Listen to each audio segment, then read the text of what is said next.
Good evening, welcome to Tuesday's Midlands Today from the BBC. Tonight, campaigners have won an important battle in their long-running dispute with travellers who want to build on greenbelt land they own in Meriden.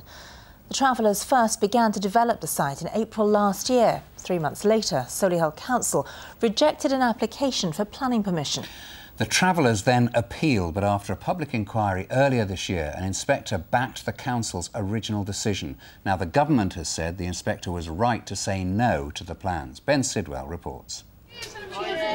Celebrating the news they'd been longing to hear.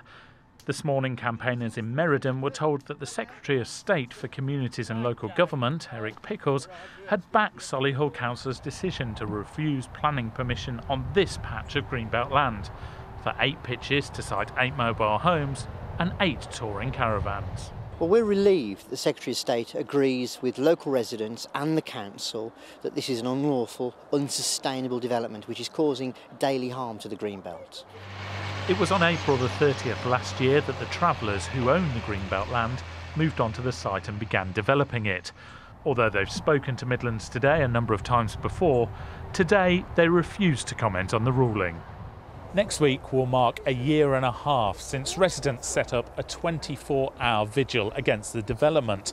They say they'll stay here until all the travellers have gone. The big question now is just how many days that will take. The ruling doesn't mean the council can now evict the travellers. That will be a decision for the High Court. And with the scenes at Dale Farm in Essex fresh in many people's memories, Solihull Council are determined to make sure everything is done to keep this situation peaceful. The situation here is very different from Dale Farm. I mean, we have continued dialogue with the travelling community here. It's nothing like the scale of Dale Farm. The circumstances are quite different. We don't anticipate those sort of problems, and we'll be taking every step we can to ensure it doesn't happen. Well, the corks are still in the champagne bottles and they won't be out until this site has been restored to greenbelt. And that could still be weeks, if not months, before it happens. Ben Sidwell, BBC Midlands Today, Meriden.